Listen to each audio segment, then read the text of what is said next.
According to the news outlet Dagen, the Swedish authority in charge of overseeing religious communities rejected the Jehovah's Witnesses' request for government funding. The reason?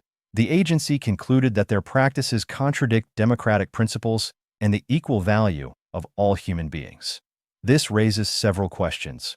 Why do Jehovah's Witnesses accept, and even request, financial support from governments they claim are under the control of Satan the devil? What are the practices that, according to the Swedish authority, go against democratic principles? And finally, was this a fair decision? Stay until the end, because we're going to answer all these questions.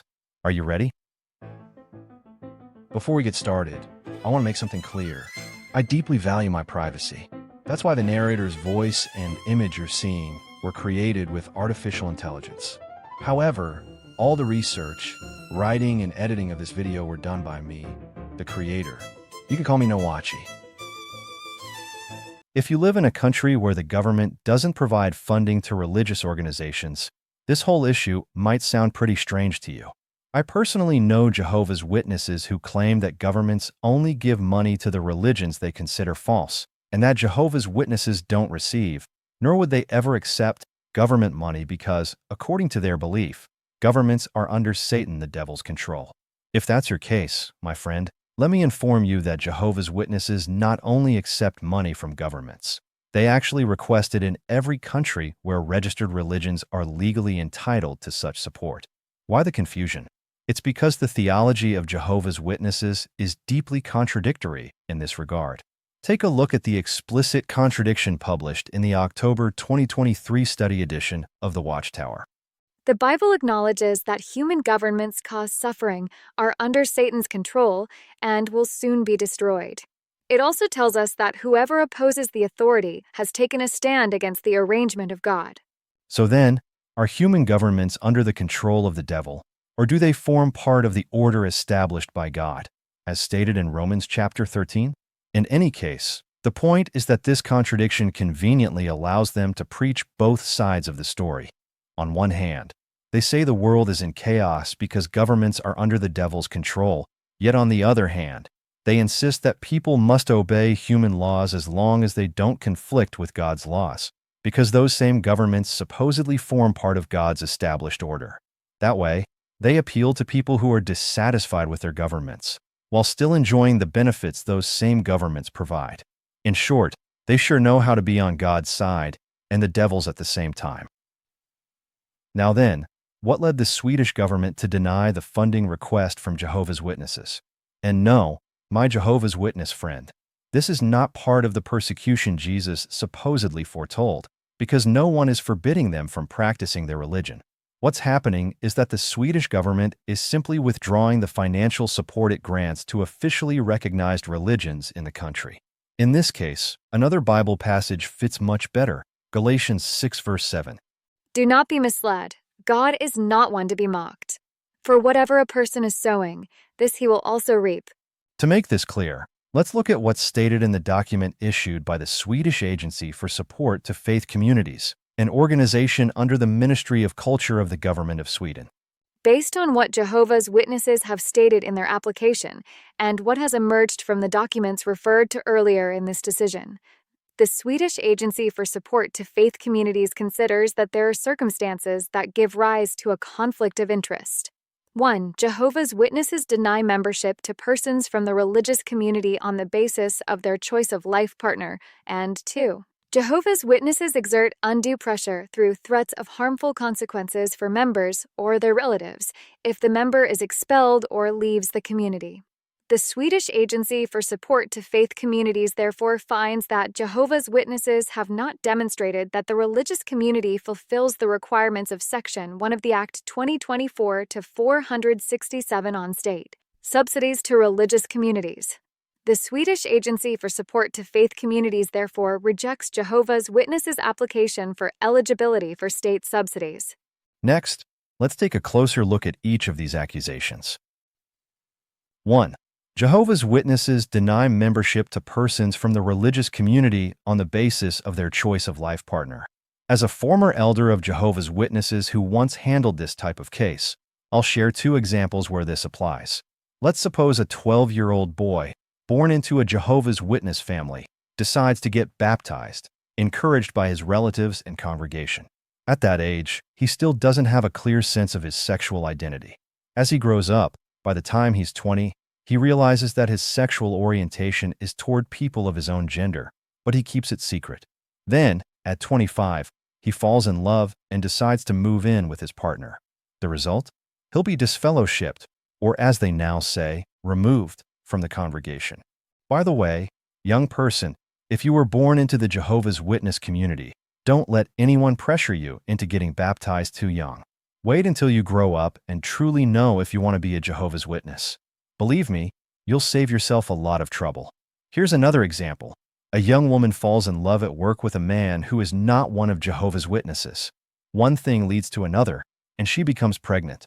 A judicial committee, now called a committee of elders, meets to analyze her case. The young woman claims to be repentant. The committee informs her that she must show evidence of her repentance, and since Jehovah supposedly disapproves of relationships with people of the world, that's how Jehovah's Witnesses refer to anyone outside their organization. She must break up with the man who got her pregnant. After thinking it over, she tells them she's not willing to leave her so-called worldly boyfriend. At that point, the committee of elders decides there's no evidence of repentance, and therefore, the young woman is removed from the organization. 2.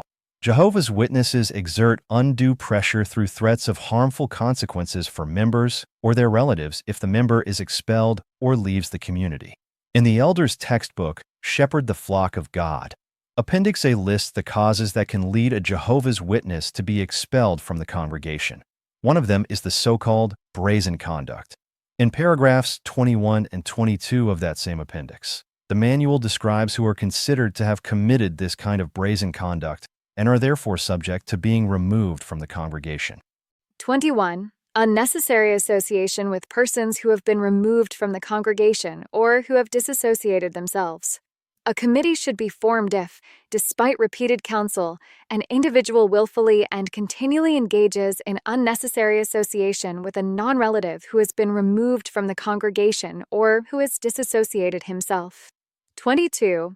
A committee should be formed if, despite repeated counsel, an individual persists in associating with a relative who is promoting apostate teachings or wrong conduct.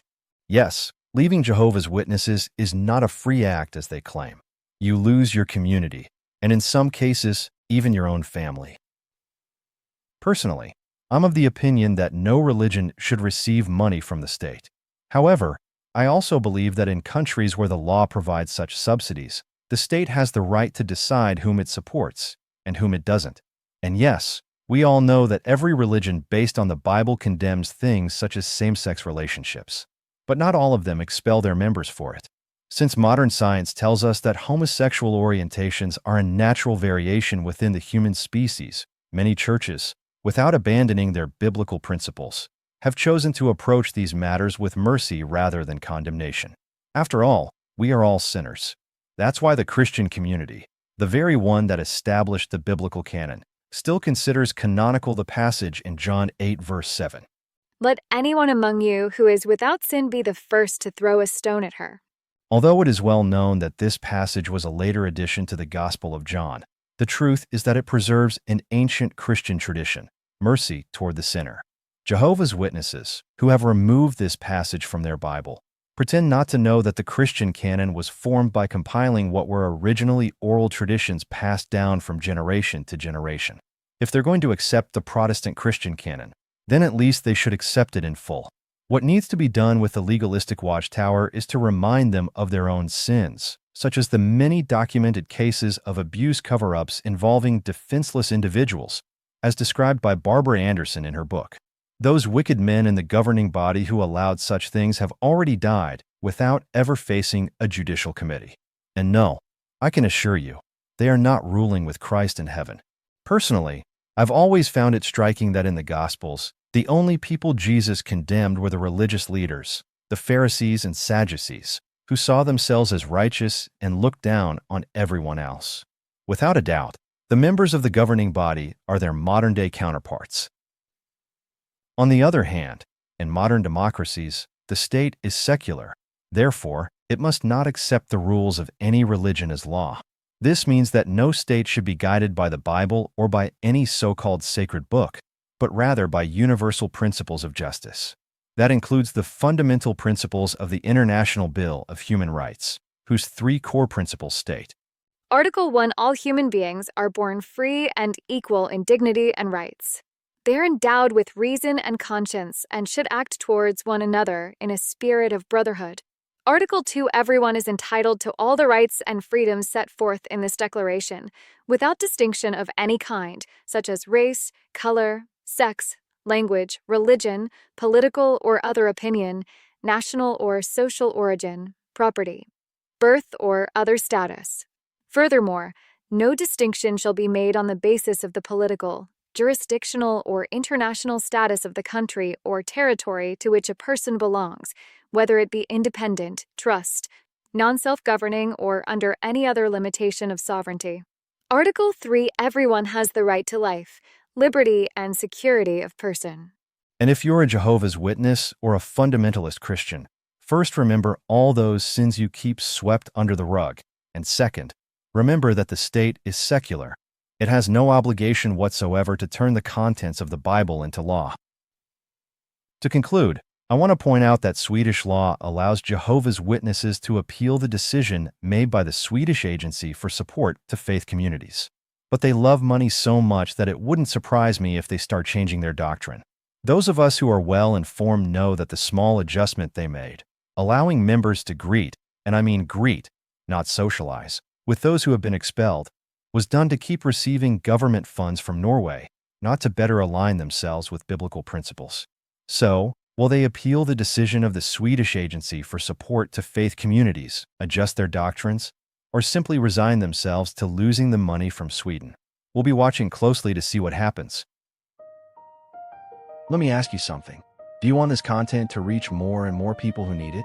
It's really simple, and it doesn't cost you a thing.